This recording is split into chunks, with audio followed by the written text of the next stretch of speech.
A professor is standing in front of a whiteboard, directly in front of one corner. And he will not move. Time, he announces. Miss Caldwell's work appears to be incomplete. 300 people believe him. Because he's Harvard. Because his name is on the building. Because for 6 years has ever checked. But there's a woman at the judges' table who hasn't looked away from that corner. Not once. She's been waiting for something. 30 years. To be exact, the applause starts. Polite. Final. The kind that closes a story. Then a chair scrapes back, Professor Hale. Her voice doesn't rise. It doesn't need to. I would like to examine that board, he smiles. The solution is incomplete, Dr. Okafor. We all saw, humor me, 100 phones come up. Red lights blinking. And the man standing in front of the corner realizes he has nowhere left to. Here is what you need to understand first. The room had already made its decision before she walked through the door, before she set her backpack down, before she said a single word to anyone. The room looked at her and decided. And it was wrong. Her name was Maya Caldwell, 23 years old, 5'4". A second-hand coat that had survived 3 Baltimore winters. A backpack held together by a zipper that only worked if you pulled it exactly right. Slow, then fast, then slow again. She knew the trick. She knew a lot of tricks like that. Small workarounds. Quiet solutions to problems that shouldn't exist, but do. That was, in many ways, the whole story of her life. She grew up in Sandtown. If you don't know Sandtown, here is what matters. It is a neighborhood in West Baltimore where the houses are old and the hope is older, where corner stores close early and liquor stores stay open late, where the school buses run behind in January and the heat goes out in February and nobody calls it a crisis, he sees, because it has been happening long enough that people started calling it Tuesday. Maya grew up in a 1-bedroom apartment on the 2nd floor of a building that smelled like mold and someone else's cooking. She shared that apartment with her mother, Loretta Caldwell. 51 years old, broad shoulders, hands that were always slightly dry because hospital-grade cleaning solution does that after 18 years. She worked the overnight shift at Johns Hopkins, mopped floors, cleaned rooms, emptied things nobody wanted to think about. She never complained, not once, not about the shift times. Not about the supervisor who called her by the wrong name for 2 full years. Not about the bus at 5 in the morning that smelled like cold French fries. She just went, every single night. And when she came home at 7 in the morning, Maya would be at the kitchen table, studying, always studying. Laceretta would stand in the doorway for a moment, still in her coat, still holding her keys, and just look at her daughter. Just look, like she was making sure she was still real. The table wasn't actually a table. That detail matters. It always matters later, the small things. It was the back panel of an old refrigerator, set for Zonstolt, pushed against the wall. Maya had laid up a grocery bag over it to make it feel more like a desk. It tilted 2 degrees to the left, so she learned to angle her notebook to compensate, developed a particular way of holding her pen. Her handwriting became small and precise and slanted just slightly rightward to correct for the tilt. The handwriting of someone who never had paper to waste. She taught herself mathematics the way you learn to swim in a river. Not a pool, not with a coach and lane markers and someone sent a whistle. A river. With a current, with no guarantee the current goes where you want. She found textbooks in the discard bin outside the Enoch Pratt Branch Library. Old editions, water-stained, pages stuck together from the summer humidity. She pulled them apart carefully, read them front to back. When something didn't make sense, she read it again and again until it did. She found lecture videos online, MIT OpenCourseWare, Yale, universities that would never have opened their front doors to her. She watched them on a tablet with a cracked screen. The crack ran diagonally across the bottom right corner. If a video paused at exactly the wrong frame, she couldn't read what was underneath the fracture line. So she memorized. She didn't just watch the lectures. She memorized them, played the same 40 times until she didn't need to see the bottom corner because she already knew what was there. She watched a particular series on graph theory so many times she could recite the pauses between sentences. She heard it in her sleep. And then one night she stopped hearing the words and started seeing the shapes. That was the moment. 2 in the morning, sitting at a tilted refrigerator door, under a lamp her mother had found at a church rummage sale for $8. The shade was slightly crooked because it had been gently used by someone before them. The light came out at an angle. She saw the shape of the problem, not the symbols. The structure underneath the symbols, the way a landscape exists beneath a map. Every night before she fell asleep, Loretta said the same thing. One sentence, always the same one. You keep that light on, baby. Not a request, not really an instruction. More like a promise. Like the light and something important were connected.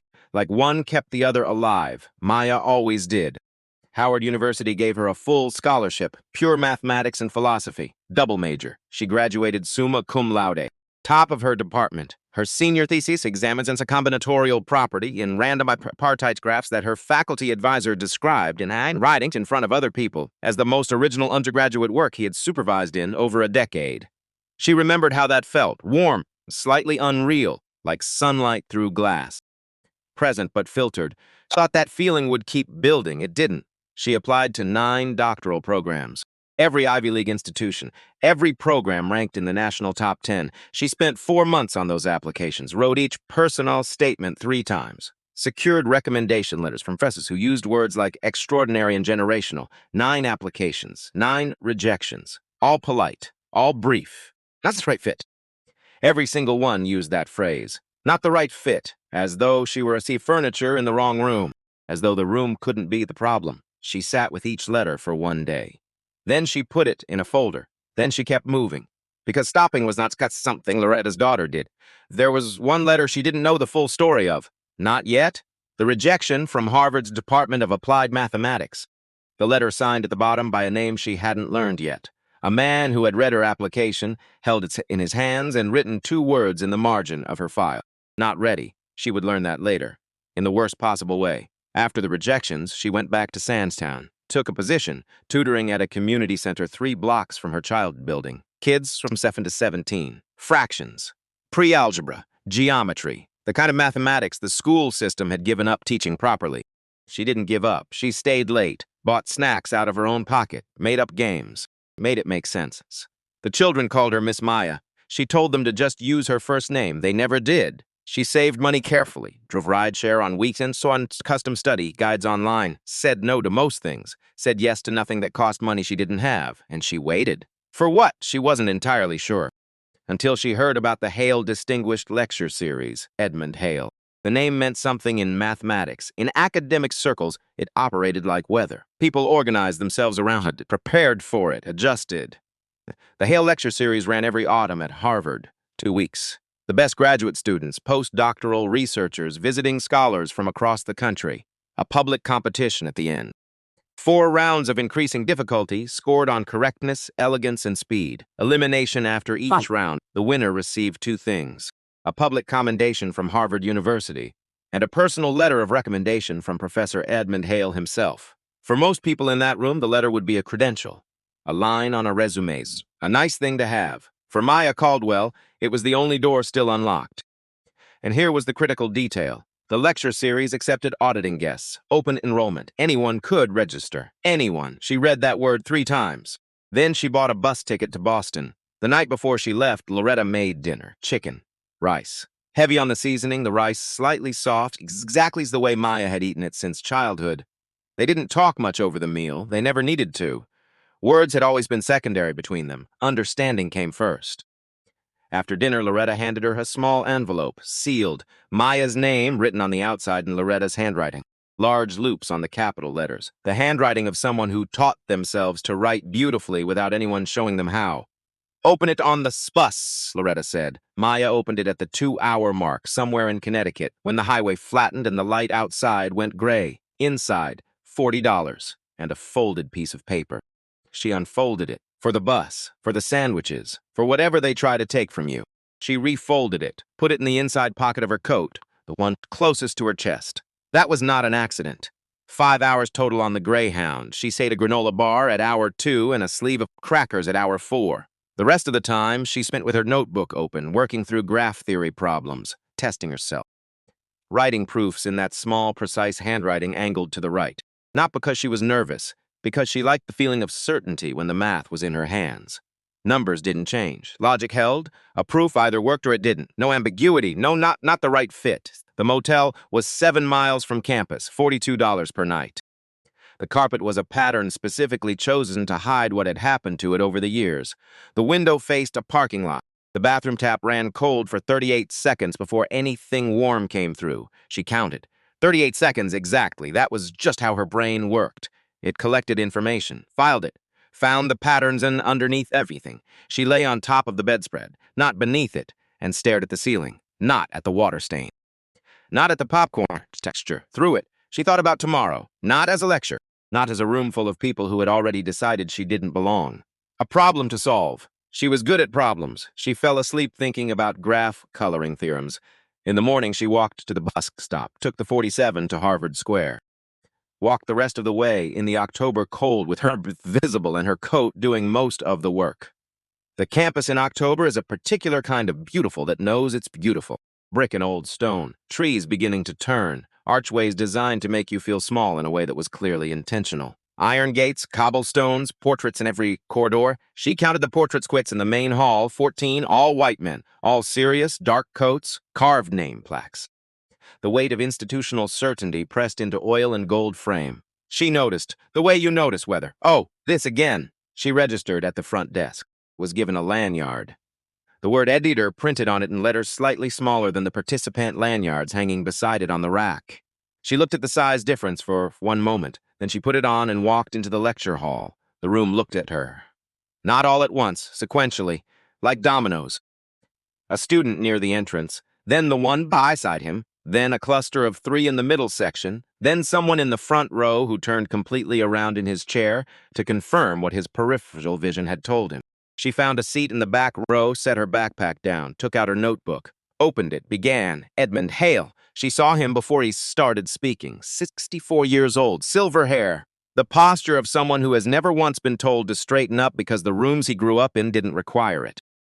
He moved through the lecture hall the way certain people move through spaces they consider theirs, because he did consider it his, in the most literal sense available. His grandfather had been a dean of this university.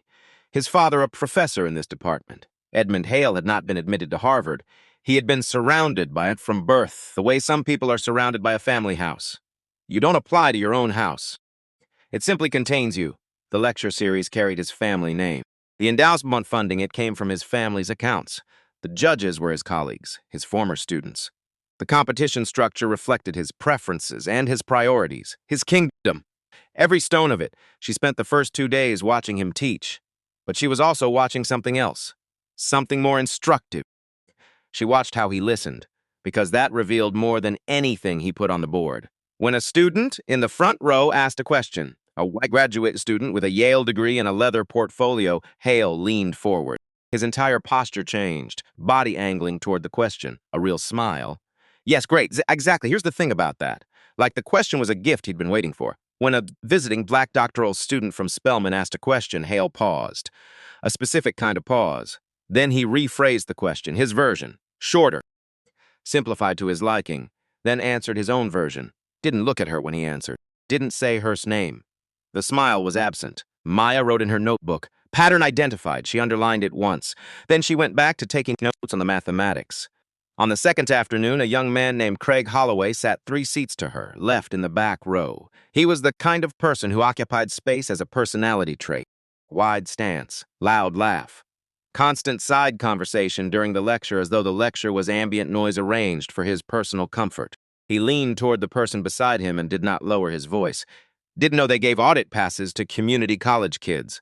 His companion laughed. Maya did not react. She was already writing. She copied Craig Holloway's exact words into the margin of her notebook, added the time. She didn't know exactly why she wrote it down. Yes, she did. Simone Carter was sitting 2 rows ahead of her. Maya had noticed her on the first morning. Hard not to notice. Another black woman in a room that contained, by Maya's count, exactly 4, including herself. Simone was 28, Penn State, doctoral candidate in topology. She carried her notebook close to her chest and her shoulders in a slight inward curve. The posture of someone who had learned carefully to take up less room. Her handwriting, visible when she moved to a closer seat on day 2, was large and looping, like she had once written larger and trained herself down. They didn't speak for 2 full days. On the third sounding, Simone sat down beside Maya instead of 2 rows ahead. She didn't explain the change. She just opened her notebook. Maya didn't ask. Day 3. This is where it begins. The moment that will be remembered. The one that later, when people try to tell the story, they will return to first. Not the competition, not the final proof. This moment, this ordinary Tuesday morning, chalk on a board.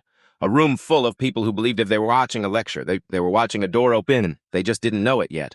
Hale stood at the board, working through a proof in graph coloring theory, advanced. The kind of elegant that comes from structural clarity, not decoration. Every line built on the previous one. The chalk moved fast, confident, the confidence of someone who has done this so times it has become part of how he breathes. The room was quiet. Still, 300 people watching one man write. Maya was not watching with admiration. She was watching with focus. There is a permanent difference between those two things. Line 1, fine. Line 2, fine. Line 3, she stopped, tilted her head slightly, looked at her notebook, looked back at the board. He had distributed a negative sign across a binomial expression, standard operation, but he had applied the negative to only the first term, left the second term positive when it should have been negative. A small error, the kind that looks like nothing if you're moving quickly. She was not moving quickly. She could already trace the consequence forward through the proof, like water finding its path. The wrong sign in line 3 altered the inequality in line 5, which invalidated the bound established in line 8. Which meant the entire conclusion, all of it, was built on a foundation that wasn't there. She raised her hand. Hale didn't look up. He scanned the front section, found Tyler Weston in the second row, and pointed. Tyler asked something about real-world applications. Hale smiled. They exchanged thoughts like two people who had been having this conversation for years. Maya's hand was still in the air. The room noticed, just slightly. A few heads turned. Hale finally glanced toward the back. The smile disappeared. Not theatrically, just gone, like a switch. Yes, the auditor. Not her name, not miss, not you in the back. The auditor, a category, an administrative designation, not a person. I'll take questions from enrolled participants first. If there's time remaining at the end, auditing guests may submit questions in writing. He turned back to the board, conversation over. The room returned to its previous arrangement of silence. Not because everyone agreed. Because discomfort, when it has no clear outlet, tends to look exactly like neutrality. Someone in the middle section whispered something. She caught only the tone. Dismissive. Amused. Simone's hand was on the armrest beside Maya, the knuckles slightly pale. She looked at Maya with an expression that said what it needed to say without words. Let it go. Not worth it. Not here. Maya looked at the board, at the wrong sign in line 3, at the man who had just reduced her to a lanyard category, and she raised her hand again. The room noticed, not with support, with the specific attention a crowd pays when someone walks toward the edge of something. Craig Holloway turned around in his seat. Tyler Weston glanced back. Two postdoctoral researchers paused mid-sentence. Even the people who had been ignoring her looked. Hale saw the hand. He understood the calculation immediately. Ignoring her again would look petty. Calling on her meant she would either embarrass herself, which would confirm everything he believed, or she wouldn't, which he did not consider a realistic outcome. He sighed. The sigh of a man granting an undeserved favor. Fine. Go ahead. Maya stood. She did not step forward, did not walk to the aisle, did not arrange herself for an audience. She stood exactly where she was, and she opened her mouth, and the room, without fully understanding why, went completely still. In line 3, when you distributed the negative across the binomial, the second term should be negative, not positive. She let them look at the board. That changes the inequality in line 5, which means the bound in line 8 doesn't hold. She sat down. 3 sentences, no elaboration, no apology, no softening phrase. No, I could be wrong, or please correct me if I'm missing something. She said what she saw, and she sat down. The silence lasted 8 seconds. She counted. In those 8 seconds, 300 people did this thing. They looked at line 3, then line 5, then line 8, one by one, and the realization moved through the audience like a change in temperature. Floor by floor, person by person, she was right. The sign was wrong, the inequality, the bound was invalid. The conclusion of a proof that a tenured Harvard professor had presented with total confidence was built on a sign error that a 23-year-old woman from Sandtown had caught in under 2 minutes. Hale knew before anyone else did. You could see it in the half-second the chalk hand stopped moving. In the smallest adjustment his jaw made before he turned around. He smiled, the kind of smile that cost something to produce. An interesting observation, he said. The sign is indeed reversed. A pause. However, this does not materially affect the conclusion of the proof. That was a lie. Everyone in that room with a graduate education in mathematics understood it was a lie. The sign error did not slightly affect the conclusion. It destroyed it. There was no version of that conclusion that survived what happened in line 3. He was betting that 64 years of institutional authority would outweigh 3 correct sentences from the back row. For 64 years, that bet had paid without fail. Something was different this time. At the panel table in the front left corner of the room, a woman opened her notebook and uncapped her pen. She had been still since the session began. The kind of stillness that looks like passivity and is actually its opposite. She had been watching the room the way someone would judge a place they are trying to fully understand before deciding what to do about it. Dr. Ruth Okafor, 61 years old, number theorist, Princeton. The holder of a named chair in her department, which means the university had put her name on a plaque and declared in writing that she belonged there, permanently. One of 3 judges for the competition at the end of the week. The only black woman at the panel table. The only person in the room who understood what had just happened on a level that went deeper than mathematics. She had sat in rooms like this one. She knew what this room felt like from the inside. 30 years ago, she had applied to Harvard's doctoral program in mathematics. She had been exceptional. Her undergraduate record was without weakness. Her research potential was evident to everyone who examined her work carefully. She was rejected. The language in the internal review file, which she would not see for another decade, described her as promising but not an institutional fit. Edmund Hale had been a junior associate professor at the time, young enough to be still building his reputation. He had been one of 4 faculty members on the admissions committee that year. She had built Princeton instead, and Princeton had given her distance. The kind of distance that lets you see clearly. She had been invited to judge the Hale series because her reputation had grown to the point where her presence conferred legitimacy on any room she entered. She had accepted the invitation because she wanted to see if the room had changed. She already had her answer, but she would stay, because the more interesting question was what she could do about it from where she was sitting. She opened her notebook, wrote 4 words. Watch her. Don't stop. Then she wrote one more line beneath those 4 words, smaller, the kind of line you write for yourself and not for anyone else.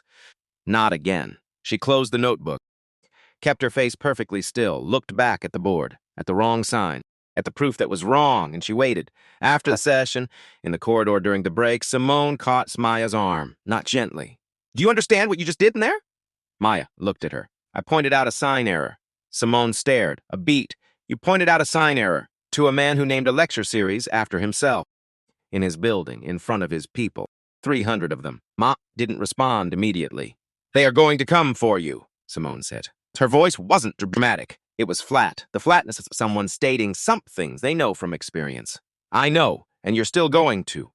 I didn't ride 5 hours on a Greyhound to sit in the back and stay quiet. Simone looked at her for a long moment. Something moved behind her eyes. Not admiration exactly. Something older and more complicated. Recognition. Like seeing something she used to know how to do. She didn't say anything. The break ended. They filed back in, and Hale made his announcement. He stood at the front of the room and smiled the warm smile of a generous man doing something magnanimous. In the spirit of open scholarship, he said, the upcoming competition would be expanded. All participants, including auditing guests, were welcome to register for the public rounds. He looked directly at Maya when he said Essex. After all, he said, and the room could hear the pleasure he was taking in the phrasing, if our auditing guest has such a sharp eye for errors, I'm certain she'll find the competition quite stimulating. A few students laughed. Craig Holloway grinned. Tyler Weston looked back at her once. His expression was more careful, harder to read. Maya looked at Hale, did not smile, did not change her expression sane at all, nodded once. She was in. She had no idea yet that the game had been constructed before she arrived, that the floor had been tilted, that 2 men who looked like they were offering her a fair opportunity were doing the opposite. But Ruth Okafor, sitting at the panel table, had already requested the original scoring documentation for all competition rounds. A procedural request. The kind that looks routine. It was not routine. And while Maya was in the corridor eating the last granola bar cut from her backpack and thinking about the competition rules, Ruth was in a quiet room reviewing documents and writing careful, detailed notes in a notebook that nobody else had access to. The stage was set.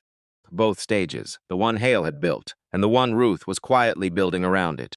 That night, alone in the motel room under the single lamp, Maya read the competition rules one more time. 4 rounds. Opened all registers to participants, judged on correctness, elegance, and speed. Lowest scorers eliminated after each round. She closed her notebook, looked at the ceiling. She thought about 9 rejection letters. Polite. Identical. Not the right fit. She thought about the sign in line 3 that 300 people had watched one man dismiss. She thought about Loretta at 7 in the morning, key in hand, standing in a doorway. She thought about a lamp that cost $8. You keep that light on, baby. She closed her eyes. She thought about what a locked door actually requires. A lock. And no one had ever shown her one. She fell asleep. And in the morning, she walked back into the lecture hall and sat in the first row for the first time. The board was blank, white, waiting. She was ready. And the room that had already decided who she was and what she was capable of, was about to learn the cost of deciding before you look. The lecture hall had been transformed overnight. Same room, different geometry. The chairs rearranged into a competition format, curved slightly inward like a theater so that every seat faced the center stage. The whiteboard moved to the front and center, larger than the one Hale used for lectures. Fresh, unmarked, the particular white of a surface that has never been written on. The kind of white that feels like a dare. The panel table sat at the front left. 3 chairs, 3 judges, 2 men Maya didn't know by name yet. And Ruth Okafor, already seated, notebook open, pen uncapped, coffee on the table in front of her untouched and going cold. She was looking at the room the way you will look at a place you are trying to memorize before it changes, because it was going to change. She knew that. She just didn't know yet how much. 12 competitors total. 11 had received formal invitations from Hale personally, printed on departmental letterhead, hand-signed. The kind of invitation that feels like an endorsement before you've done anything. Tyler Weston, a postdoctoral researcher named Marcus Webb, who was genuinely strong at combinatorics, regardless of the company he kept. 8 other postdoctoral candidates and visiting scholars from Stanford's Michigan and Columbia. The 12th had purchased a Greyhound ticket and shown up anyway. She sat in the first row. The only participant without a leather portfolio. The only one with a backpack that required a specific zipper technique. The only auditor. The only Howard graduate. The only person in the room who had gotten in not because Hale believed she belonged, but because he was certain letting her in would let her fail in front of everyone. He was about to find out what happens when certainty skips the part where it checks its math. The rules were explained. Each round, a problem appeared on the board. Participants had a set time window to solve it and present. The panel scored on 3 criteria. Correctness, elegance, speed. Lowest scorers eliminated after each round. Clean, simple, apparently fair. The first problem appeared, an optimization problem, a variant of what mathematicians call the assignment problem. In plain language, you have tasks, you have resources, and you need to match them in the most efficient way possible while minimizing total cost. Every other competitor recognized it immediately. The Hungarian method, a classic algorithm. Every graduate program in the country covered it. Step by step, methodical, reliable. You learn it, you apply it, you get the answer. 11 people picked up chalk and started. Maya looked at the problem. 30 seconds passed. 40. The audience, which had filled the remaining seats and stood along the back wall, began to notice. A student at the center whispered something. Craig Holloway, sitting seconds in the second row as a spectator, tilted his head and watched her standing still while everyone else was already writing. She wasn't stuck. She was looking at the structure of the problem, the shape underneath the numbers, the way you study a river from a high bank before you decide how to cross it. And she saw it, the symmetry, hidden inside the construction but unmistakably there. The graph underlying the problem was bipartite. 2 distinct groups of nodes with connections running between the groups but never within them. And that specific structure meant the entire problem could be reframed, not solved through the standard method. Transformed, converted into a minimum cost flow problem on a network significantly smaller and simpler than the original. Why build a highway when a footpath already leads to the same place faster? She picked up her chalk. She started writing. Her solution was half the length of anyone else on the board. She set chalk down. 90 seconds before the next closest competitor finished. The room absorbed this in silence. Not polite silence, the genuine kind. The kind that happens when something surprises people who assumed they were past the point of being surprised by what they see in a room like this one. Tyler Weston finished second. His work was correct, complete, textbook clean. He had constructed the highway beautifully. Maya had found a path nobody else in the Rixa room had noticed existed. The panel scored. Maya received the highest marks in round 1. Tyler placed second. The point spread between them was significant. In the audience, someone had already pulled out a phone. The tweet went up within minutes. An audit student from Howard University is leading the Hale Challenge at Harvard right now. No invitation, no portfolio. You need to see this. The room didn't know about the tweet yet, but it was already feeling what the tweet was describing. That particular atmospheric shift. The moment when a story everyone thought they understood turns out to be a different story entirely. People who had looked through Maya the day before were now looking at her. Not with warmth, not yet, but looking, which was its own kind of beginning. During the break that followed, something happened in a side corridor that the audience didn't say. Hale spoke quietly with two members of the organizing committee. His voice was low and measured. His posture was relaxed. He was making a suggestion. The remaining problems, he said, should reflect greater theoretical depth, academic rigor, appropriate calibration for a competition of this level. It sounded like quality control. It sounded reasonable. It sounded like exactly the kind of thing a senior professor should be thinking about mid-competition. It was none of those things. It was redirection, precise and deliberate. Shift the remaining problems toward territory you're controlled.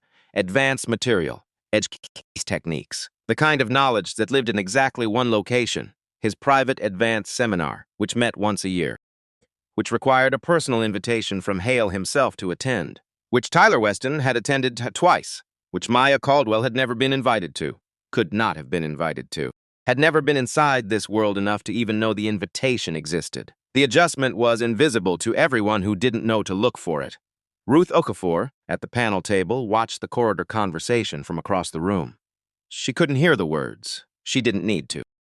She had spent enough years in rooms like this one to read geometry, the angle of Hale's body, the way the two committee members nodded, the small, satisfied adjustment in Hale's expression when he came back.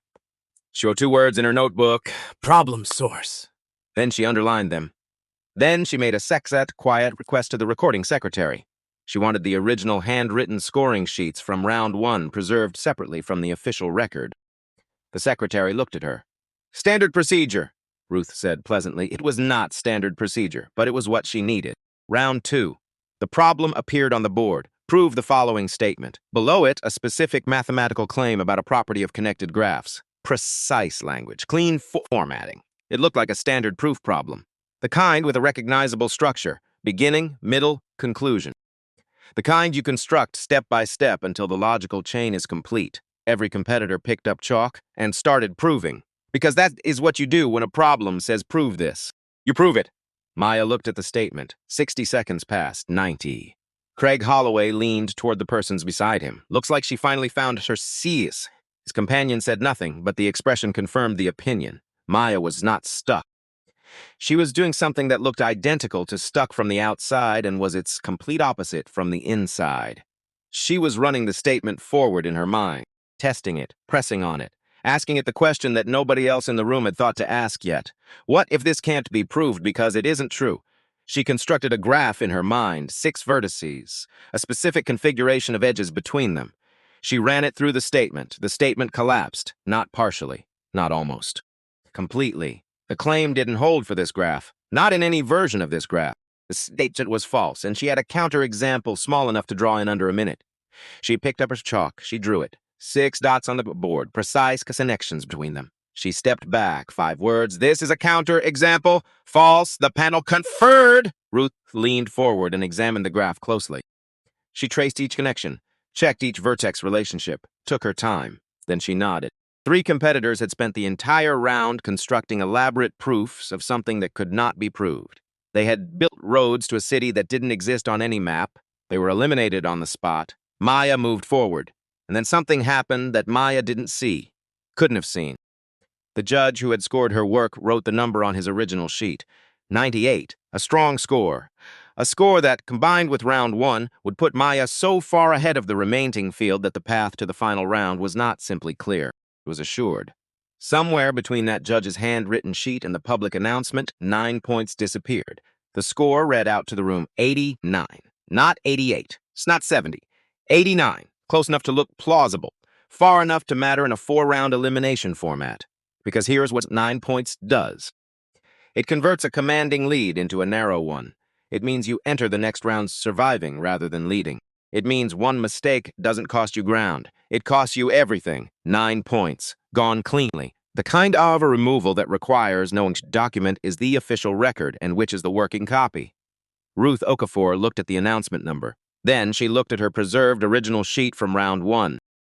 She opened her notebook to a fresh page, wrote the announced score, wrote what she would verify against the round 2 original sheet as soon as the session broke. She kept her face as still as water in a closed room, said nothing, waited that night.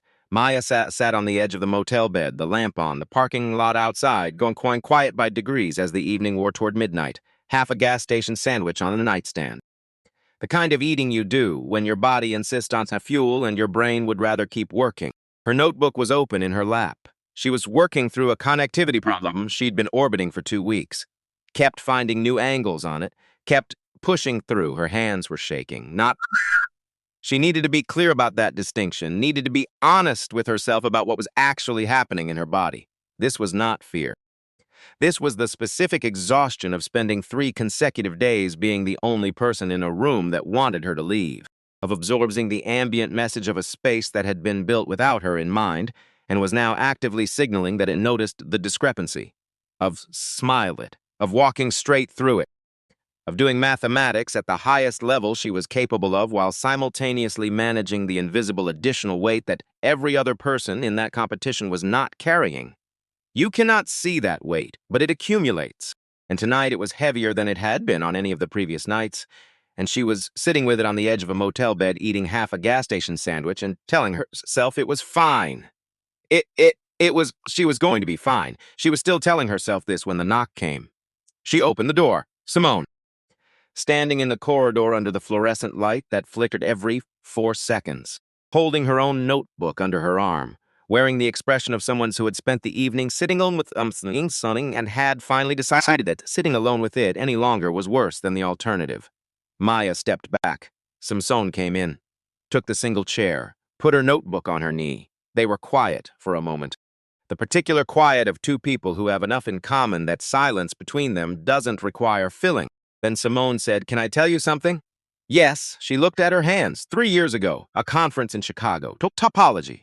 I was early career still figuring out how those rooms work. A pause. A senior researcher presented a paper. There was an error in the methodology. Not catastrophic, but real, verifiable. She stopped. Started again. I raised my hand. The room was very quiet now. The moderator looked at me, then looked somewhere else. Called on the person 2 rows over. Her voice was flat, not dramatic. The flatness of someone recounting a fact they have long since processed. 20 minutes later, a male graduate student asked almost the same question. White. Harvard affiliation. Very good blazer. A beat. He was thanked by name. The researcher said it was a perceptive observation. There was a small discussion. Everyone engaged. She looked up at Maya, and I sat there and understood that I had just watched my question get asked by someone else and receive a completely different reception. And I thought, okay, I understand the rules now, so I adjusted. You stopped raising your hand. I stopped raising my hand. I stopped offering unsolicited corrections. I stopped being the person who pointed at the thing everyone could see but nobody was supposed to say out loud. She said it simply, without drama or self-pity. I told myself if it was strategy, I was choosing my battles, being tactically intelligent about how I spent my credibility, silence. But I was scared. She said the word cleanly, like naming it had required something. And the longer I was scared, the more I explained the fear as strategy, until after a while I couldn't locate the line between the two anymore. I just had this set of habits that kept me quiet and kept me safe and kept me exactly where I was. She looked at Maya directly, and yesterday morning I watched you raise your hand a second time. After he cut you off, after the whole room looked at you the way the whole room looked at you. She paused, and I thought, I used to be able to do that, before I taught myself not to. The parking lot outside, a car pulling in, headlights sweeping across the curtain. My silence didn't protect me, Simpson said. It made me easier to ignore. There's a difference. She looked at the notebook on her knee. I thought I was being strategic. I was just being invisible. And invisible isn't the same as safe. It just feels like it sometimes. Maya looked at her for a long moment. Then, where are you going to sit tomorrow? Simone was quiet. 4th row, she said. She had been sitting in the back. After Simone left, Maya stayed at the desk until nearly 2 in the morning. She finished the connectivity problem she'd been working on, found a clean conclusion, unexpected, solid. Then she put the pen down and lay back. She thought about Loretta, about the lamp, about $40 in an envelope and a handwritten sentence. For whatever they try to take from you. She thought about 9 rejection letters, all of them polite, all of them identical. She thought about a man in a corridor making a quiet suggestion about the difficulty level of the remaining problems. She didn't know about that conversation yet. Didn't know the problems had been redirected. Didn't know the specific territory the next rounds would move into or why that territory had been chosen. She was just studying the way she always studied. Alone, under a light, With everything she had, she closed her eyes, fell asleep to the sound of the parking lot outside and a tap dripping in the bathroom and the quiet hum of everything she hadn't been told. Round 3. Find the maximum independent set in a specific class of graphs. In plain language, given a network of connected points, find the largest possible group of points where none of them connect directly to each other. 3 minutes. Which sounds like a reasonable amount of time until you're standing at a whiteboard with chalk in your hand, and the clock is already moving and you can feel the weight of the room on the back of your neck. Everyone else started immediately, building from combinations, testing groupings, eliminating invalid clusters one at a time. The methodical approach, solid, proven, the approach every program in the country taught. Maya looked at the graph for 15 seconds. Then she drew its complement, the mirror image. Every section became a gap. Every gap became a connection. The entire graph flipped, which changed the problem completely. Finding the largest group of unconnected points in the original graph became finding the largest group of fully connected points, a click, in the new one. And in the complement graph, that click was immediately visible, not after calculation, visually. The way you recognize a face you know in a crowd of people you don't. She wrote the answer. Put the chalk down. Still on the clock. Tyler finished with 12 seconds remaining. His approach was correct and fast and impressive by any standard measure. 2 more competitors were eliminated. 4 people remained. The pairings for the semifinal round were announced as randomly determined. Maya versus Tyler, the other 2 against each other. Maya noted the pairing without changing her expression. Of course it was Tyler. 3 years of access, personal instruction, the intellectual inheritance of a man who had structured his entire world to pass certain things to certain people. But she had beaten Tyler twice already. He knew it, she knew it, the room knew it. Tyler knew it best of all, and he was not the kind of person who would pretend otherwise. That evening, story crossed whatever visible line, so what to say separates a thing happening from a thing being known. The tweet from round 1 had kept spreading. A mathematics blog published heist titled simply, "Who is Maya Caldwell?" Someone retrieved her Howard University transcript and posted it with no commentary because the transcript required none. Summa cum laude. Top of department. A thesis described in faculty documentation as the most original undergraduate work in more than a decade. A journalist from the Boston Globe sent an inquiry to Harvard's press office. The press office did not respond. The story did not need them to. That night in his office, Hale finalized the final problem. He did not select it from a published collection. He did not draw from the standard competition problem sets used by every other mathematics competition in the country. He reached into his own unpublished research, a specific problem from a draft paper he had been developing for 14 months, not submitted for publication, not circulated outside a closed reading group. The technique required to approach it had been developed in his own seminar, explained only there, practiced only by the students he had personally selected to attend. Tyler Weston had attended that seminar twice. He had heard Hale walk through the foundational ideas of this technique in detail, had practiced problems built on it, had discussed it over coffee in Hale's office. It lived in his working vocabulary as naturally as any other tool he used. Maya Caldwell had not been invited to that seminar, could not have been invited, had never been inside this institutional world at all. She was carrying a backpack from a big box retailer and eating gas station food in a motel 7 miles from campus. The problem was chosen because Tyler would recognize it the way you recognize a song you've heard so many times it's part of you.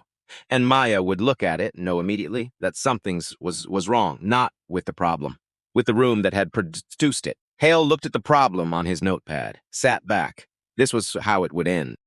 He was certain of that. For the 64th year of his professional life, certainty came easily, the morning of the semifinal.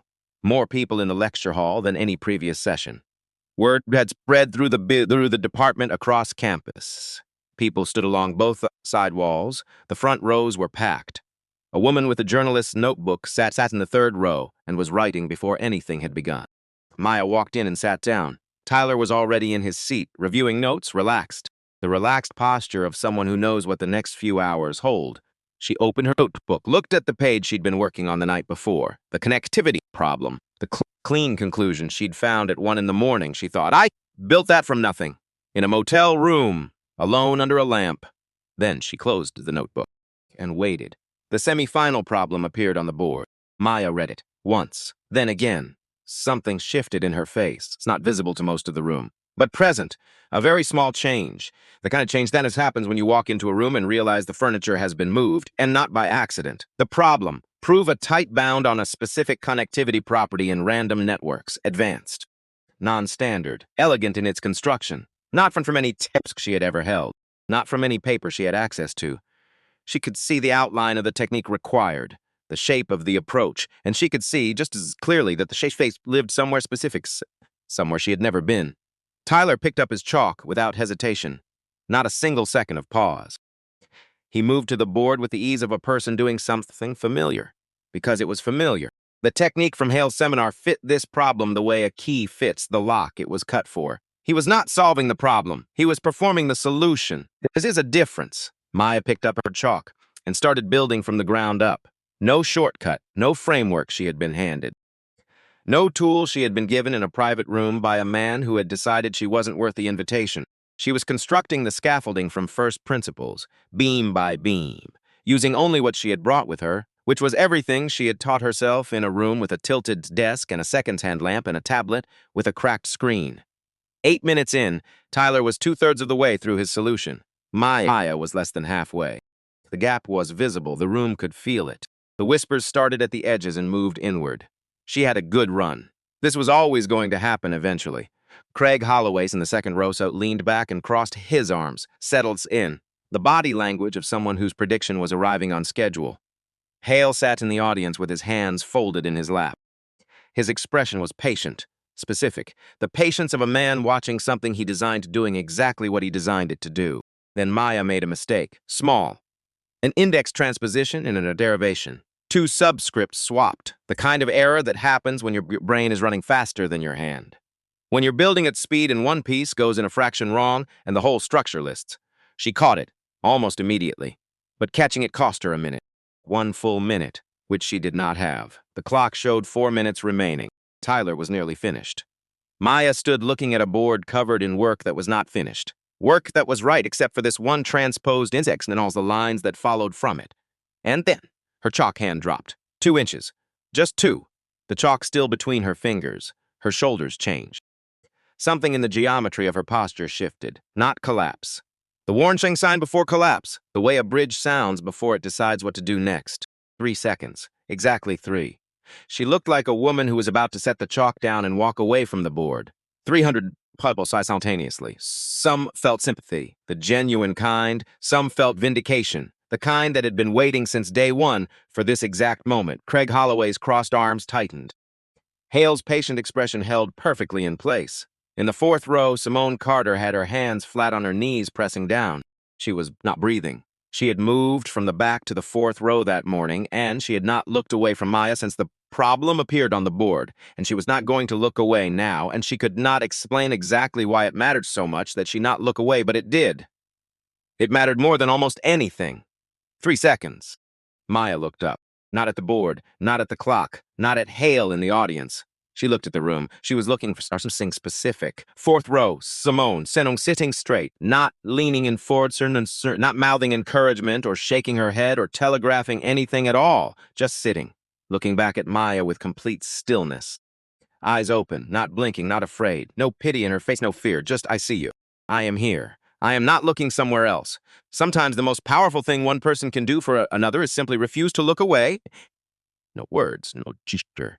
Just the steady fact of their attention when everything else in the room is predicting your failure.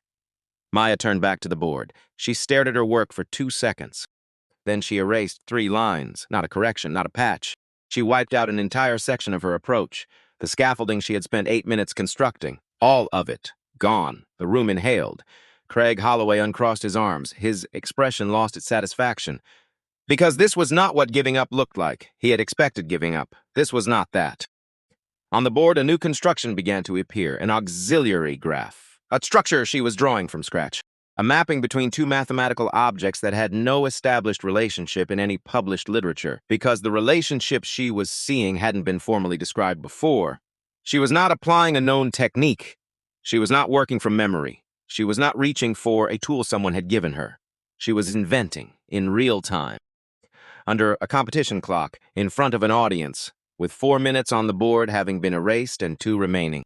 Tyler put his chalk down. Done. Clean. His solution was complete and correct and built on a technique Hale had handed him in a private seminar. The room applauded. Genuine. He had done what a skilled mathematician with access to the right training should do. Hale nodded. Tyler looked at Maya's board. His expression shifted. Something moved through it that wasn't confidence. 1 minute remaining. Maya was still writing. Her chalk moved differently now, not careful. Fast. The fast of someone who finally sees the path clearly and has run out of time to be cautious about it. New lines, new inequalities. The auxiliary graph developing into something with shape and logic and an internal coherence that was becoming visible even to the people in the audience who couldn't fully follow the mathematics. 4 seconds. She was running out of board space on the left side. She moved to the bottom right corner and wrote the final line there, small, precise. The handwriting tilted slightly to the right, the handwriting of someone who learned to compensate for a surface that didn't sit level. The buzzer sounded. Hale stood up from his audience seat. He walked to the front of the room with the slow, deliberate stride of a man who has already decided what he is going to say. Every step measured, every movement contained. He positioned himself at the front of the whiteboard, directly in front of the bottom right corner, and turned to face Ian. "Times," he said. "Mr. Weston has completed his proof. Unfortunately, Miss Caldwell's work appears to be incomplete." He gestured toward the board behind him. From the audience's angle, the main body of Maya's proof was fully visible. The auxiliary graph, the mapping, the inequalities building on each other, all present, all legible, but the final line, the one in the bottom right corner, was hidden behind his body, precisely, completely. Pham saw an unfinished board. Tyler was awarded the round, polite applause, restrained. The kind that sounds like, well, that's settled then. Maya stood at the side of the stage, still. Her face gave away nothing. In the 4th row, Simone Carter had tears on her face. Not sadness exactly. Not sadness at all. Fury. The specific fury that comes from watching something unjust happen clearly and completely and being unable to name it without someone else in the room deciding you're wrong. Craig Holloway exhaled slowly, satisfied. Hale was already turning to announce the final round structure, and it seemed to every person in that room that the story had found its ending. It had not, because at the panel table a chair scraped back. 1 chair, left side. Ruth Okafor stood up. She did not raise her voice. She never raised her voice. She didn't need to. When Ruth Okafor said your name in a room, you stopped what you were doing. 27 years at Princeton does that. A named chair does that. But more than credentials, more than titles, more than any institutional recognition, the specific quality of someone who has been waiting patiently for exactly this moment and has now arrived at it. Professor Hale, 2 words, and the room went still in a way it hadn't been still before. Not the uncomfortable stillness of earlier in the week, not the polite stillness of an audience following convention. The stillness of 300 people who understood, on some level they couldn't yet articulate, that something irreversible was about to happen. "Before you proceed," Ruth said, "I would like to examine Miss Caldwell's board." Hale stopped, turned. The warm, reasonable smile appeared. "The solution is incomplete, Dr. Okafor. Everyone in the room. Humor me, 2 words. And those 2 words carried 27 years of Princeton behind them, hundreds of published papers, a chair with her name on a plaque. The authority of someone who built every credential she held from the ground up, without a family name to inherit, without a room that had been waiting for her since birth. When Ruth said humor me, there was no graceful way to say no. Not in front of this room, not in front of that journalist, not in front of 100 phones that had been quietly recording for the last 4 minutes. Hale stepped aside, and the bottom right corner of the board became visible. Ruth Okafor walked to the whiteboard. Every eye in the room followed her, not because she moved dramatically. She didn't. She moved the way she always moved. Deliberate, unhurried. The walk of someone who knows exactly where they are going and has already decided what they will do when they get there. She reached the board. She began at line 1. Her finger moved along Maya's proof from the beginning. The auxiliary graph construction. The initial mapping. The first inequality. She read each step the way a careful person reads a document that will matter later. Not quickly. Not performing thoroughness for the audience. Actually being thorough. The room watched in silence so complete you could hear the building around it. The ventilation system, someone's chair-shifting weight. The faint sound of the journalist's pen on her notebook 3 rows back. Ruth's finger moved through the main body of the proof. The bijection taking shape. The one-to-one correspondence between edge sets in the original structure and vertex covers in the new one. Each step building on the last with the kind of internal logic that either works completely or doesn't work at all. It worked. Her finger reached the end and kept moving to the bottom right corner. To the small, precise handwriting tilted slightly to the right, she stopped. Read the final line. Read it again. 5 seconds of silence. In those 5 seconds, the room recalibrated. You could feel it happening, like a physical process. Like the moment after an earthquake when the ground has stopped moving but the air hasn't caught up yet. Tyler Passeston was frowning at the corner of the board. His expression had moved through several things in the last 30 seconds and had arrived somewhere complicated. Craig Holloway's arms were no longer crossed. Hales stood at the side of the stage. His expression had not changed. He was holding it in place through an effort that was becoming visible at the edges. The stillness of someone who is no longer still but is performing stillness with everything they have. Simone, fourth row, had both hands pressed flat against her knees. Maya had not moved. She stood at the side of stage and looked at Ruth, not with hope, not with visible anxiety, with the particular steadiness of someone who has already given everything they have and is now simply waiting to find out what that was worth. Ruth turned from the board to face for 5 seconds, became 6, became 7. Then she spoke. The proof is complete. Her finger pointed to the bottom right corner, to the line that had been hidden behind a body that was no longer standing there. The final line is here, written before the clock expired. She paused, looked at the board once more. The bound is tight. Another pause, shorter. The bijection is original. She looked at the room. And this was a question, elegant proof presented in this competition. One more second of stillness. Then the room broke open. It didn't begin with applause. It began with a sound from the third row. A singleless exhaled breath that was almost a word, but not quite. And that sound moved outward through the audience like something physical, like pressure releasing, like a door finally opening after someone has been pushing against it for a long time. Then the clapping started.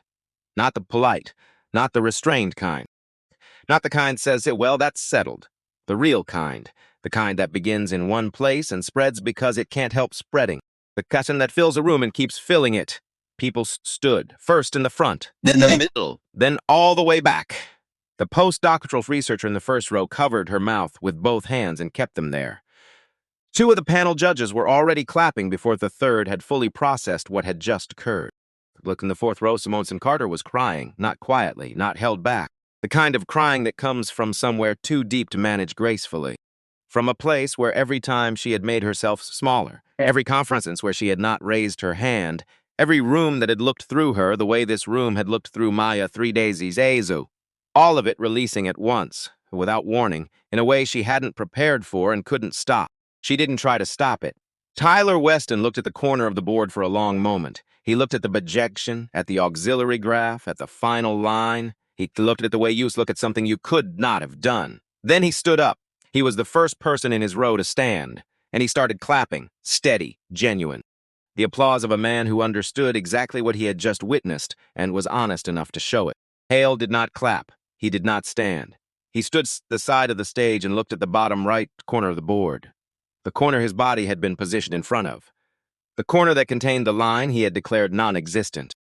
Whether he had known the line was there when he stepped in front of it, that was a question only he could answer. And whatever this answer was, 300 people had seen where he was standing, and 300 people would remember. Maya closed her eyes. 2 seconds. Just 2. When she opened them, she looked at the board. Not at the audience. Not at Ruth. Not at the people standing and clapping and holding up their phones. At her proof. Because the proof was the only thing in this room that had never needed her to earn its respect. It was simply true. It had been true when she built it under a competition clock with more infinites erased and 2 remaining.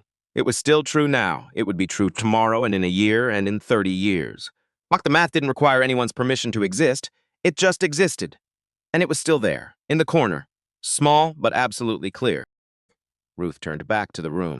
The applause was beginning to settle. Not because it had run out of energy, but because something in Ruth's posture communicated that there was more. That the applause was not yet the end of what this afternoon would contain. She walked back to the panel table. She placed 2 documents on the surface, face up this time. Then she looked at the room. Before we conclude, she said, there is a matter of record. The room went quiet, a different kind of quiet than before. Not the stillness of surprise, stillness of attention, of 300 people understanding that what they were about to hear would require them to pay close attention. She lifted the first document, the semi-final problem. She held it so the room could see the header without being able to read the fine print. I traced its origin this morning. It comes from an unpublished research draft authored by Professor Hale. Dated 14 months ago, not submitted for publication, not circulated in any public academic channel, not available through any database, library, or open access repository. She set it down. The technique required to solve it was taught in one location. Professor Hale's private advanced seminar, which meets once a year, which is opened by personal invitation extended by Professor Hale alone. A beat. Tyler Weston attended that seminar. He was prepared for this problem in a way that no other competitor could have been, not through greater ability, through exclusive access. She lifted the second document. This is the original scoring sheet from round 2, preserved by my request at the start of the competition. She looked at the number written on it in the judge's hand. Miss Caldwell's actual score, 98. 1 beat, 2. The score announced to this room was 89. She placed both documents on the table. 9 points. That's the difference between a commanding lead and a narrow one. The difference between entering the semi-fee final with security and entering it knowing one mistake ends everything. She paused. The discrepancy has been documented and formally reported to the Office of Academic Integrity as of this morning. The room did not react immediately. For approximately 4 seconds, 300 people processed what they had just been told. Then 300 heads turned. All of them sank one out toward one man. Edmonds, he standing at the side of the stage, his face the color of old paper, his hands at his sides, and then the phones came up. Not a few, not a dozen. Across the entire auditorium, red recording lights appeared like something had been switched on in the room. The journalist in the third row had stopped writing and was simply watching. Taking it in, nobody said anything for a moment. Because the documents were on the table, the numbers were in the room, and there was nothing left to argue about. In the fifth row, Dean Arthur Vance stood up, 60 years old. The kind of man who had spent decades learning exactly when to speak and when to stay silent and how to read the moment when both options were still available. He read this moment in about 3 seconds. He looked at the journalist. He looked at the phones. He looked at Hale. Then he straightened his jacket. The Hale Distinguished Lecture Series is suspended immediately, pending full review by the Office of Academic Integrity. His carried without effort, practice. The voice of someone who had delivered difficult sentences in public before and understood that the delivery mattered as much as the content. Professor Hale is relieved of all administrative duties, including the position of department chair. Effective now. A pause, not for effect. He was choosing the next words carefully because the next words occupied a different category than the ones before them. I believe an acknowledgement is owed to Miss Caldwell. He looked at Hale. Not with anger, with the specific expectation of someone who understands that certain things must be said out loud. In public, on record, Professor, every phone in the room pointed at one man. Hale stood. His face was the color of old paper. His jaw moved. Once, twice he opened his mouth, closed it, opened it again. And what came out, after 64 years of owning every room he walked into, after 3 generations of a family name that had opened every door he had ever wanted to walk through, after a career built on the assumption that his judgment about who belonged and who didn't was simply correct. Miss Caldwell, I owe you an apology. Flat, careful, like each word was being extracted individually. The competition should have been conducted fairly. It was not. That is my responsibility. The room was absolutely still. Those words existed now. They had been said in public, in front of 300 witnesses, in front of a journalist with a notebook, in front of more phones than anyone had thought to count. They could not be unsaid. They could not be revised or clarified or contextualized into something less than what they were. An apology. Public, on record. Not because he chose it freely. Because the only alternative was silence in a room where silence would have been its own answer. And even Edmund Hale, at 64, with his career in the condition it was now in, understood that some silences cost more than the words they replace. Maya listened to the words. She did not cry. She did not exhale with relief. She did not look triumphant in the way the room might have expected, might have wanted even. The visible triumph that makes a clean story. She looked settled. That was the only accurate word for it. Like something that had been held at a wrong angle for a very long time had been set down on a flat surface. Not happy, not satisfied in any simple way. Level, the room erupted again, differently from before. Not the wonder of the discovered proof. Got the arguments. Something older, something people carry in their bodies for years and rarely get to put down. Students were standing, talking, some to each other, some into their phones. Recording, sending. The tweet from that morning had been spreading for hours. The room was now becoming part of a story that was already larger than the room. But Maya wasn't thinking about the story. She was thinking about a bus ticket and a granola bar and a zipper that only worked pulled it exactly right. And she was thinking, I did the math. The math was right. That's all I came here to do. 2 days later, she came back for a notebook. She had left it under the first row seat in the chaos after the semifinal. Just realized it that morning when she was packing her bag at the motel. Came back to get it before she caught the afternoon bus home. She didn't expect anyone to be there. The lecture hall was between events. The chairs had been restored to their lecture arrangement. The panel table was folded against the wall. The room had returned to its ordinary configuration, just a room, waiting for whatever came next, except the whiteboard. Nobody had erased it. Maya's proof was still there. All of it. The auxiliary graph in the up left, the bijection spelled out in logical steps moving rightward and downward, the inequalities, the probabilistic counting argument. And in the bottom right corner, in small, precise handwriting, tilted slightly to the right, the final line. Still there, like it was waiting for something. She pushed the door open. The lights were low, the particular low of a room between uses, dim but not dark, and Hale was standing in front of the whiteboard, not performing anything, not arranging himself, not preparing a lecture or reviewing notes or doing any of the things that would explain why a professor was standing in front of a board. He was simply standing there, looking at the proof. The way you look at something you are genuinely trying to understand. He heard her footsteps, turned. They looked at each other across the empty room. No cameras, no journalist, no panel table, no competition clock, no 300 people arranging their expressions. Just a man and a woman and a proof on a board and the specific quality of silence that exists between two people who have nothing left to perform for each other. He now spoke first. Miss Caldwell.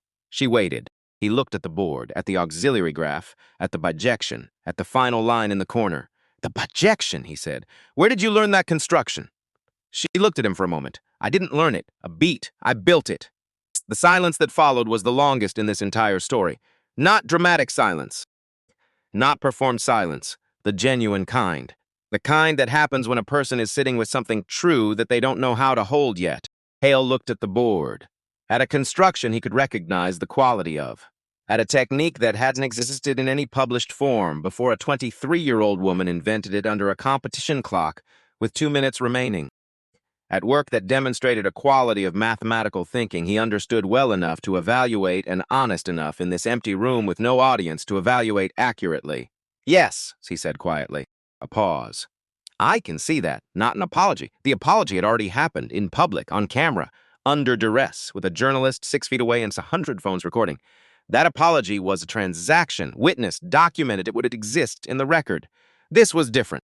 This was a man standing alone in front of something he could not have built, admitting it to himself as much as to her, sitting with the particular weight of understanding that the story he had told himself about who belonged in certain rooms and who didn't was simply, demonstrably, mathematically wrong. And there was no audience for that reckoning.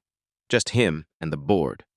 Maya looked at him for a moment, then she walked to the first row, reached under the seat. Found her notebook exactly where she'd left it. She straightened up, walked toward the door, paused, did not turn around. Professor Hale. He waited. The door was never the problem, she said. There was just someone standing in front of it. She left, the sound of her footsteps in the corridor, then quiet. Just the building and the whiteboard and a man standing in front of work that was going to be cited in papers for years by people who would know her name and not his. She found Ruth Okafor in the main corridor near the building's east exit. Ruth was standing by the window that looked out over the courtyard, October light coming through the glass at a low angle, the way it does in the middle of the afternoon in New England in autumn. The trees outside had gone fully gold, leaves on the ground. Ruth was holding an envelope, sealed. Maya's name written on the front in Ruth's handwriting. Precise, even, the handwriting of someone accustomed to writing things that matter. Maya stopped. Ruth held the envelope out. Maya took it, looked at it, then looked at Ruth. 30 years ago, Ruth said. Someone should have done this. Maya opened it. Inside, a letter. Princeton's a letterhead. Ruth's signature at the bottom. A personal letter of recommendation, detailed and specific, and written in the language of someone who had read Maya's work carefully and understood exactly what she was looking at. Addressed to MIT's Department of Mathematics. Not Harvard, MIT. Maya read it twice, then she looked up.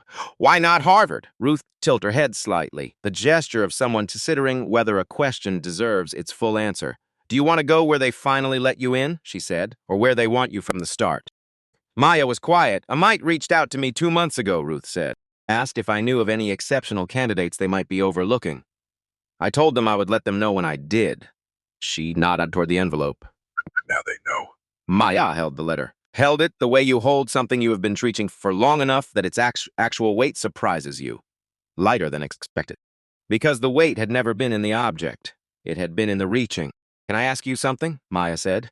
Yes. Did you know who he was before you agreed to come? What he'd done?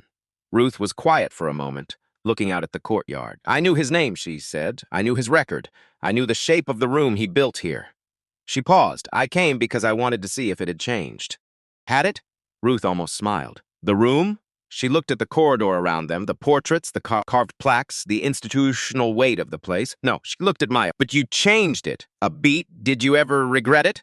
Maya asked, not fighting harder. Back then, Ruth was quiet in the real way. Not pause before speaking quiet, actually sitting with the question, giving it its due weight. For years, she said finally, I thought about what I should have done differently, where I should have pushed, what I should have said out loud in rooms where I stayed silent. She stopped, but I built Princeton. And Princeton gave me something this place has never would have. It gave me enough distance to see clearly.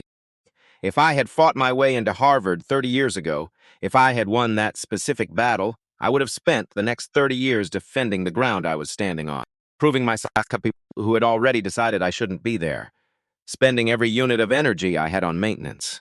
She looked at the courtyard. I wouldn't have become who I needed to be to walk back in here, to sit at that table, to know which documents to ask for and when to ask for them. She looked at the envelope in Maya's hands. To write that letter, she met Maya's eyes directly. You need distance to see a room clearly. You needed to be built somewhere where, well, so you could walk in here and see this, look at what it is. A pause, and you did, completely. Maya looked at the letter, then at Ruth. Thank you, she said. Ruth shook her head. Small. Definitive. I did this for myself just as much as for you. I have been waiting a long time to watch someone do what you did in that room. I just wanted to be present when it happened. She picked up her bag. Call MIT on Monday. They're expecting to hear from you. And she walked away, down the corridor, past the portraits, past the carved name plaques, past the oil paint and gold frames. Ruth Okafor walked past all of it without looking. The way you move through a room that used to intimidate you and no longer has that power. Not because the room changed. Because you did. The internet did what the internet does when a story is true and visible and already moving. By the time Maya was on the bus back to Baltimore that evening, the video had been seen by more people than the lecture hall could hold in 1,000 sessions. By morning, it was on the front page of the Boston Globe and the New York Times. A cable news network ran the clip of Hale stepping aside and Ruth's fingers from moving to the corner of the board at 6 in the morning and again at noon. 3 former students came forward before the week was out. Different years, different circumstances, the same pattern. The same invisible architecture, the same small adjustments that nobody could prove individually and that formed, taken together, something undeniable. Hale's publisher paused his graduate textbook pending review, the one cited in thousands of papers, paused, which in academic publishing means something closer to stopped. Speaking invitations evaporated, quietly, one by one, the way things disappear when the story around them changes.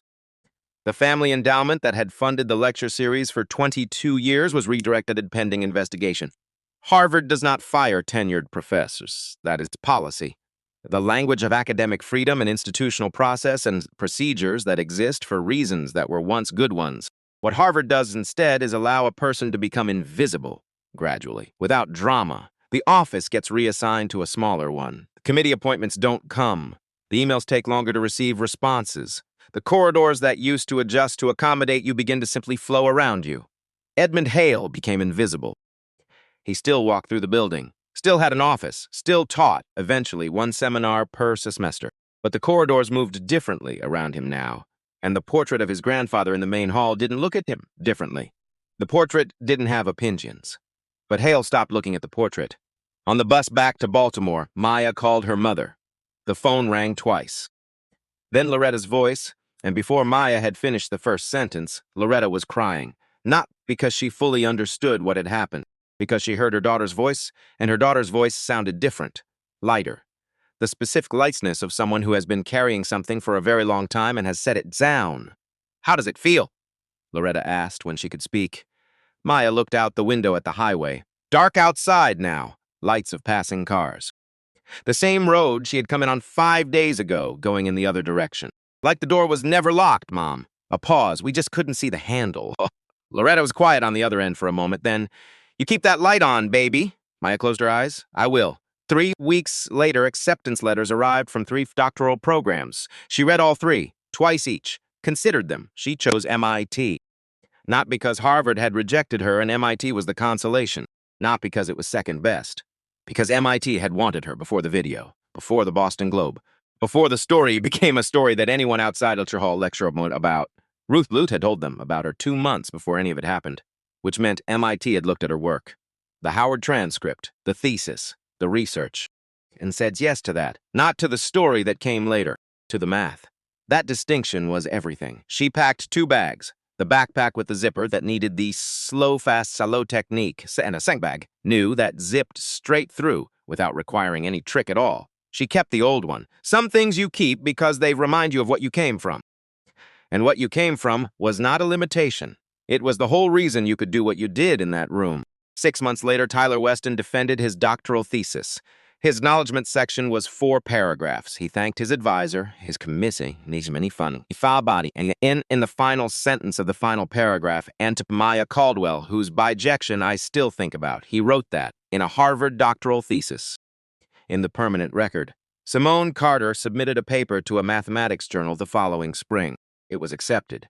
She presented it at a conference that summer. The conference was in Chicago, the same city where 3 years earlier, a moderator had looked at her raised hand and called on someone else. Different room, different year. She sat in the 4th row. When the presenters had an error in the methodology, a real one, Simone raised her hand. No calculation, no assessment of who was in the room, no internal conversation about whether it was worth it. She just raised her hand. The moderator called on her. She said what she saw. She was correct. The room adjusted. And Simone did not feel surprised by any part of that. Not the raising of the hand, not the being called on, not the correction being received, because she had been practicing. Ruth Okafor gave a lecture at Princeton that winter. Not about number theory, about rooms, about who gets into them and who decides, about the difference between merit and access and what happens to a field when those 2 things get confused for long enough. About what mathematics loses, what all of knowledge loses, when the room keeps making decisions about belonging before anyone opens a notebook. She didn't name the hay-hail competition. She didn't need to. At the end, a student in the 2nd row asked, "What do we actually do about it?" Ruth was quiet for a moment. "Then you stay in the room, and when you see what's supposed to need to be said, you say it. She paused. "And then you make sure the person behind you knows they're allowed to say it too." She looked at the student. "That's the whole thing. That's all of it." In Cambridge, in a graduate housing apartment with good north-facing late sis, Maya worked. She had a desk. A real one, level, purchased from a second-hand furniture place, $2 on campus for $30. It didn't tilt. She had a lamp, not the same lamp, a different one, better light, but the same idea. Something to keep the dark back, something to work by. She had 3 problems she was developing. A connectivity question that had been following her since Baltimore, a probabilistic bound she was tightening, and something new that didn't have a proper name yet. Just a shape, just a direction. The early stage where you're not proving anything yet. You're just looking, seeing if something is there. She picked up her pen and opened her notebook to the page with the nameless thing. She worked for a while, and somewhere in the middle of the night she stopped hearing the words and started seeing the shape, the way she always did eventually. If you stayed long in life. In Sandtown, on the 2nd floor of a building on a street that woke up slowly in the mornings, Loretta Caldwell came home at 7. She unlocked the door, set her keys on the hook, took off her coat. The apartment was quiet. Maya wasn't there anymore. The space where she had been was still arranged around her absence. The old refrigerator panel pushed against the wall, the brown paper on top of it, a little worn at the edges now, the groove in the floor where her chair had always been. Loretta walked to the corner. The lamp was still on. Maya had left it on when she moved out, deliberately, without explaining why. The shade still slightly crooked from the bump that had happened years ago and had never been corrected. Loretta stood in front of it for a moment. Then she went to make coffee and left the lamp burning. "Because you don't turn off a light like that. Some lights you just don't turn off." Here is what this story is not about. It is not about Harvard. Not really. Harvard is just the room. Rooms like it exist everywhere, in every field, in every institution. Built over decades by people who had the power to decide who belonged and who didn't, and who made those decisions based on something that had nothing to do with ability. This story is not about one man's failure either. One man failing in a specific dramatic way is a satisfying ending, but not a solution. Solutions are slower than stories. They require more people, more rooms, more moments like Simone raising her hand in Chicago 3 years later. Here is what this story is about. It is about what happens when someone who was never supposed to be in the room walks in anyway, and what she finds when she gets there. The door wasn't locked. It never was. There was just a man standing in front of it, telling her she had already lost, and she did the only thing that was ever going to work. She ignored him and did the math, and the math was right, and that was always going to be enough.